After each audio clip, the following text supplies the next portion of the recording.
the first order of business is smart loading. Uyen and Kevin, you guys are going to walk us down this path.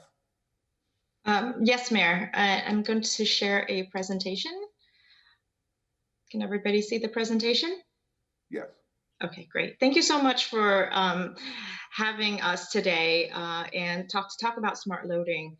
And before we start on smart loading, I want to talk about where we're at, and especially what are the city's collaboration. We were invited to be part of Transportation for America. This is a collaborative that talk about urban mobilities and urban mobility strategies this year. It comprised of 13 cities in the country to talk about what are the emerging technology and how do we manage our space more efficiently, dynamically, and as we're transitioning in and out of COVID. So let's talk about transportation demand management. This is a recommendation out of our 2018 downtown parking study, and to talk about what are the future demand of our curb space. And as we're transitioning from a single park vehicle, we see more demand for micromobility services or our trolley network, and especially what we think of as TNCs, which are in short for transportation network companies, such as Uber and Lyft. PUDO is also another term what we typically use, which is pick up and drop off. And then how do we manage those more efficiently? And that's what we're trying to emerge from. As you know, we are very dependent of delivery options, especially emerging from COVID. And we know that this could cause a different type of demand that we traditionally see. As parking demand decline, we see that there are more options because the term freight delivery has really changed and evolved over this time. What we think of traditionally as a UPS or FedEx has now transitioned to Instacart, Grubhub, different catering delivery, and we have reacted and we have made some policy changes, especially during the reopening effort by creating 3-minute passenger loading zone for pickup delivery. You probably have seen some of these signs on Clematis itself. And this is a reaction. So we want to be proactive as we manage our curbside. And more importantly, there's quite a lot of safety concern as there is higher demand in what we see, such as double parking. How many times have we seen a double park vehicle on Clematis and another vehicle goes in the opposite direction trying to bypass that? And then, of course, there are a lot of pedestrian safety concern as they're not identified. Where is the safe place to cross because their sight distance is being blocked. So these are some items that we think that is a concern, and how do we address these? So let's talk about traditional parking, that what we see traditionally we see in our downtown area. We see meter parking and we see commercial loading zone. And they, traditionally meter parking, even though it's the same amount of space, those are the only areas that we are collecting fees to manage all the commercial loading. And then there's other demands on top of that. Right now, we see that some of our parking spaces are turning into parklets or outdoor dining areas. So there's a lot of dynamic use that's shifting. And so this is the smart loading itself will help us transition. So I have Dawn on. I see Dawn is on. Dawn is with Cord. And I'd like to introduce to everybody to the team in a little bit. But Dawn is part of Cord, and they are a New York-based mobility company. They offer a comprehensive curb management platform with providing tools to digitally inventory, price, allocate, and manage the curb. And we enter into this conversation with Cord through what we saw as it's called a digital curb challenge. cities all over the countries could connect with CORD and really talk about what are our challenges and what do we see as an emerging trend. We went through I wouldn't say an interview process, but there was conversations to talk about what does the city see our future transportation network and how do we help each other. And that's where we're at today to talk more about the smart loading. I'm going to leave it up to Don to do a quick introduction of what CORD and what CORD can provide, and before I continue. Sure. Good morning, everyone, and thank you for having us here today. I'm also joined by our CEO and co-founder, Stephen Smith. And yeah, CORD has been around since 2016. We're, as Wynn said, a comprehensive curb space management platform. And we're all about helping cities manage their streets better. I think curbs are increasingly recognized as actually a real tool that cities have at their disposal to help them meet all manner of mobility goals, whether that's their Vision Zero street safety goals or reducing congestion, providing access for different types of users. And so what Wynn is going to talk about today is one of our programs, which is a Smart Zone program to really focus on managing delivery and service vehicles, their use of the curb, which we think will address some of those issues Wynn has raised, but also provide them with a better service really at the curb. So we see this as something that is sort of a win-win for the different stakeholders looking at this, including the brick and mortar retailers who those commercial users are serving. And that's the focus of the pilot. But I just want to also mention we have part of our package, because we've been doing different things in curb management for years, is really this platform that gives the city a lot of data access to know what's going on in its curbs, analyze the impact of different scenarios, communicate that information out to the public. So I think it's one thing that makes us unique is that we do smart zones, but we do a lot more, and it's something that a city can really build on as it builds out its curb management practice. Okay, thank you so much. In what Don, to speak a little more of what Don said, is really modernize our communication strategies. And as you can see, there are when we set policies for parking signs, it might be confusing. So this comprehensive strategy is to turn it into a mobile app so that users can check in and check out. The other thing that Don spoke about is the technology to be able to manage it from a dashboard. So the city would have access to a dynamic dashboard that sees how the curb is being utilized at any time of the day. And inclusive with that is a mobile app that is available for users. So we know that now everybody has cell phones, some of us has two. And the ability to use technology to find space in our city can create efficiency and with our demand. So why do we want to transition to smart curbs, and why do we want to use technology?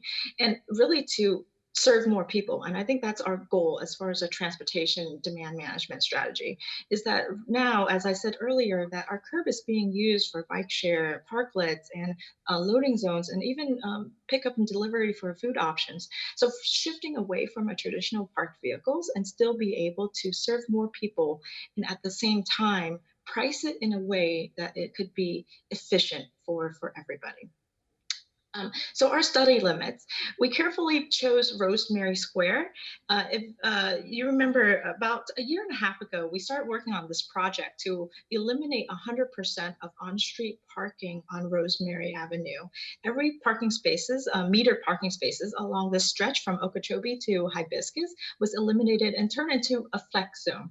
At the time, we knew that we want to flex these parking spaces because we want other usage. Maybe there's loading, unloading in the morning, trolley access in the afternoon, and how do Uber and Lyft during midday.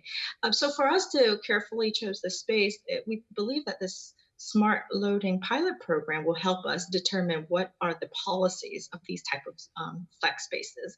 So here are some program objectives, and I'll quickly go over them. Ultimately, our number one objective is safety and compliance. We know that there's a lot of double parking, and of course, traffic congestion that may cause with delays on the road network.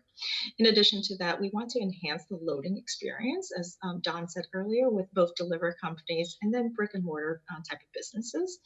The online mobile app is the most exciting part for me because there's going to be an opportunity for people to see in real time on where our inventory. And then for the city is to help us look at fees and a management policy. What is our policy moving forward, and especially moving out of transitioning out of COVID? For court is to provide them feedback so that they can optimally and continue to enhance the program. So these are some program objectives. And then you're probably thinking, well, what are the benefits? What are the benefits to the city? I've listed some information here, such as digital inventory and a management platform. I know we want to be more efficient on the way that we enforce, and having a digital capability would help us target our enforcement in a zone that is highly utilized at certain hours of the day. Of course, direct communications with the vendor is very important because we've always had so much challenge reaching out to freight delivery companies. They do not talk to us, and having this pilot program will help us making that connection. Testing technology and sensors are also very exciting because we know that, for example, on Clematis, we have some sensors already with the iSense project. Can we utilize some of that sensor technology to predict when vehicles in real time when they're available? Of course, post-COVID is our primary concern because we know transportation demand itself has already shifted coming into COVID, but moving out of COVID, are some of these trends are going to continue. And we want to streamline and be dynamically adaptable with those trends.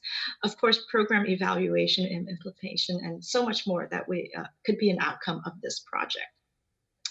The project team itself is it's a joint effort between West Palm Beach, different departments within the city, related companies, and CORD itself.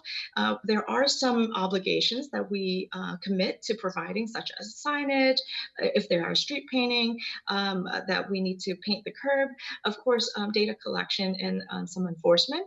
And what CORD is providing as part of this collaborative is software and really giving us access to the digital platform as we learn how to use different tools to help us. Outreach and marketing support is always important because we understand how important communication is whenever we implement a new program. And lastly, evaluation. There are projected fees to this pilot program. I believe that the number that we were discussing was approximately $10,000 because we are talking about the program does not cost the city any money, but we need to price it in a way for user to use it. So as we discuss with this pilot program, we want to reinvest all the funding back into the program by providing additional sensors or marketing. So it's a 70-30 split. The last 30% is for CORD's effort, travel time, whatever that is at their discretion. Obviously, this is only preliminary. We will not be coming back with a fee schedule until much later, and then it's subject to City Commission approval prior to any execution. So tentatively, what we're thinking of as schedule is, even though the pilot program right now is set for only 3 months, but we're thinking of the beginning of 2021. We want to make sure that is within season, and two, that we are fully open as our reopening efforts are happening throughout statewide and the country. But there are quite a bit of pre-work that we have to do and pre-planning, such as taking the fee schedule to the City Commission for approval. And then really, this concludes my presentation. The next step is to seek approval from the City Commission itself and then execute the agreement. And at this time, I'm going to end my presentation and open up for questions. Uyen, thank you very much. That was a very fine presentation, and thank you also to Dawn. One of the things I think we have to look at, because I'm sure it is inevitable, is where we would have loading and unloading zones for automated vehicles. That is going to happen. And so can you make that part of this pilot program? As we get AVs, where would they drop people off? How would they be picked up? And let's factor that into our analysis. Absolutely. I think that's part of us turning into a digital platform is to be ready for new technologies as we're talking about autonomous vehicles are traversing our cities in the future. So I do think maybe Don can speak a little more, but I do think that would be one of our program objectives. Yeah, I agree. And really, I see this as a building block towards being able to manage autonomous vehicles because it's basically creating that connection between, in this case, it's between the city and what it allows a vehicle to do. And under this program, it will be communicating that to the human driver in the vehicle who has a mobile app. But in the future with autonomous vehicles, it's going to be communicating directly to the vehicle itself. Where is the vehicle allowed to go, basically? So I see this as kind of building those muscles, both in the city and in our platform for that future where it really becomes essential for the city to have ways to direct autonomous vehicles where they're going. So they're meeting the city's needs and they're not kind of leading down that kind of nightmare path of vehicles circling around and things like that. This is All right, so you'll include that in your analysis with the pilot program. Yes, sir. I believe Stephen would like to speak. Yeah, I was just going to add to that our platform has what's called an API, application programming interface, which is used by other computers basically to integrate for those that may not know. And we've actually already supported autonomous vehicle use. So that's fundamental to our vision. Okay. Is the ability to essentially do computer to computer communication so that as we have that digital curb, we can communicate out all the rules, the prices, the availability to a automated or an autonomous vehicle that can then obviously make decisions. And so our API our platform has already been used to help vehicles, autonomous vehicles, to do routing, staging. Where can they sit along the curb to wait for the next pickup and things like that in the Bay Area. And I know there are a number of projects afoot in the Florida area. So we're very eager to support those as we can. Great, thank you. We do have a couple of questions. Commissioner Peduzzi?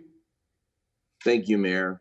And I'm not sure that you briefly touched on it just a second ago. I was just going to ask, this is a pilot program, obviously, for us, but I was going to ask whether it's been successfully implemented in other jurisdictions and how it worked out.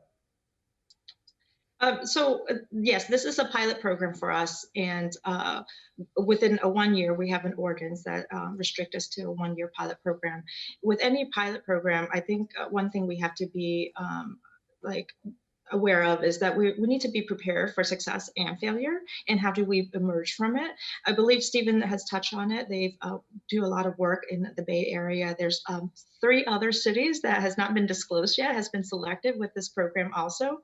And of course, ultimately, part of the program objective is to evaluate and report back to the City Commission on how, what's our strategy and how do we emerge from it. So I do think that San Francisco is part of the one of the program that has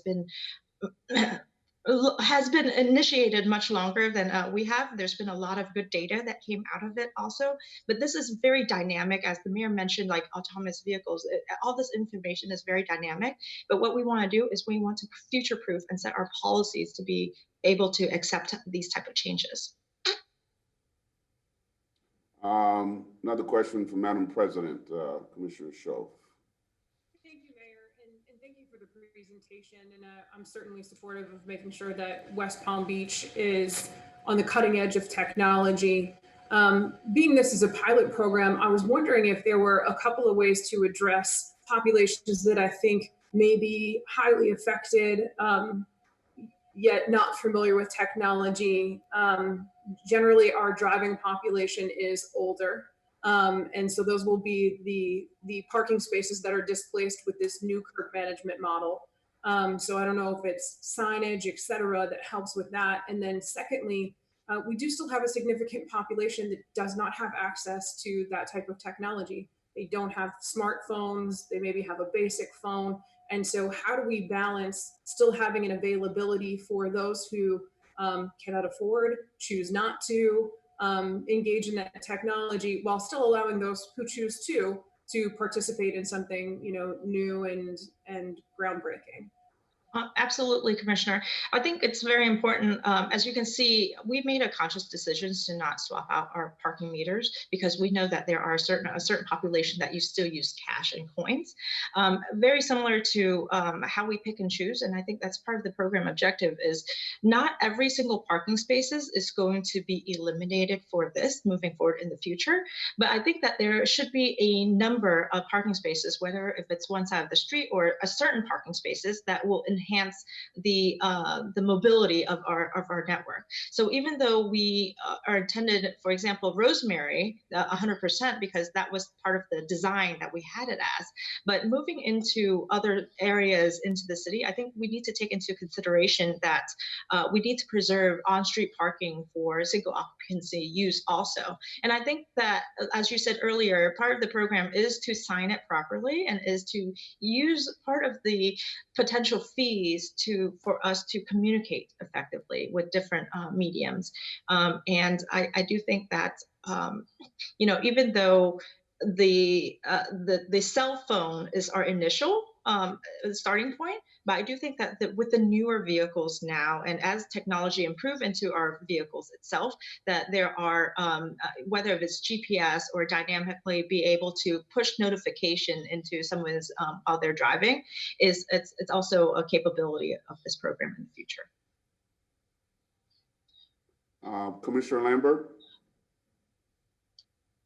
Thank you, Mayor. Thank you, Lynn, for the presentation. It's exciting to see the city using technology to advance our goals here in the city. I had two questions.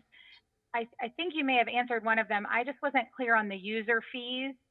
You've mentioned them a couple of times, and maybe now I'm having a better understanding. Are the user fees for the delivery businesses? Is that who will be paying the fees and are they paying the fees during the pilot or only after the pilot? Is that? Yes, with the fees. During the pilot, absolutely. The user fees are targeted because this is very targeted for freight delivery, as we see that this is the only small piece of the entire transportation system. With the fee that is being developed, it needs to be calculated with market research. Obviously, I'm relying on Stephen and his team for their experience in other cities and how to calculate that fee. Those fees will be taken to City Commission for approval prior to implementation and implementing the pilot program itself. And then ultimately, during the pilot, we might want to adjust the fees itself if we see that utilization is high or low based on how it's being used in general. And then ultimately, the key goal for me is to bring back a recommendation of the fee that will be implemented in the future if we decide to move forward. And my second question is related to that is, so will these delivery vehicles be alerted? Is it, I don't know if it's geofenced, that then when they get into that area, they're alerted, oh, I have to pay a fee for this area. And just my concern is, are we encouraging or how do we mitigate the use of cell phones on the roads that might be causing more issues if they're trying to look, oh, is this an area where I have to pay a fee? How does that work? So I don't have a very thorough knowledge on how the app works, and maybe Stephen or Don can speak on that. Yeah, this is an issue we thought about a great deal. I worked for the City of New York before joining Court, and Vision Zero was part of my portfolio. And my agency regulated taxis and ride hailing. And so we had to give a lot of thought to how to manage distracted driving in a world in which drivers had to use apps to do their jobs. So it was really a difficult balance to strike, and where we landed as an agency, and I think it was right, was allowing basically single touch interaction with the driver and an app. So where the app does not allow a driver to type in an address or anything like that while the vehicle is in motion. If the driver wants to do that, that can only happen when the driver is stopped.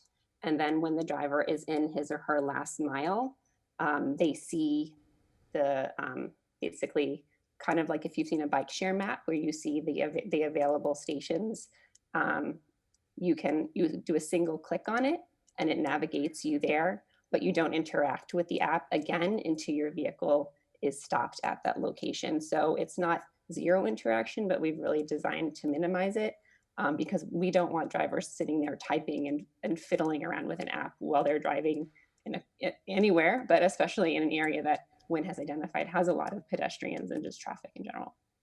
Right. Great. Thank you so much. Commissioner Fox? Thank you. Thank you, Uyen, for this presentation. You might have mentioned this, but I know you said it's a pilot program. So does that mean that we're just starting in a small area? And I'm assuming because Related is a partner, we're talking about maybe Rosemary Square and Clematis Street. And once we're out of that pilot phase, would this work in other areas of the city? Is this something that are we just mostly focusing on the downtown, or could we be implementing this in other areas? Yes, right now, because of Related to being a partner, it's really targeting the small geographic area. Ultimately, I do think that there are other target areas within the city that could be more efficient, especially South Dixie itself, as we have issues with parking and parking demand in that part of the city. But as an outcome of this project, and there's no obligation that we will continue with CORD moving forward. As an outcome, ultimately, if we see that this is a program that we want to continue, we would be advertising it and opening it up for competitively. And that is part of the pilot program itself. Clematis, we are not working as because there's a lot of construction in the area, and we don't know how it's going to function just yet. But because Rosemary Square is a little more stable for us, and we feel that because of the support that Related is also giving us, and they're very open to changes, and they are managing the curb in that area, that we found that it would be a better collaborative effort if we keep the team as a small team on that end. Okay, any further questions? Seeing none, thank you very much, Uyen, for this presentation. You mentioned that the pilot will begin, I guess, when we're fully open for business, tentatively at the beginning of next year. Yes, sir. Okay, thank you very much.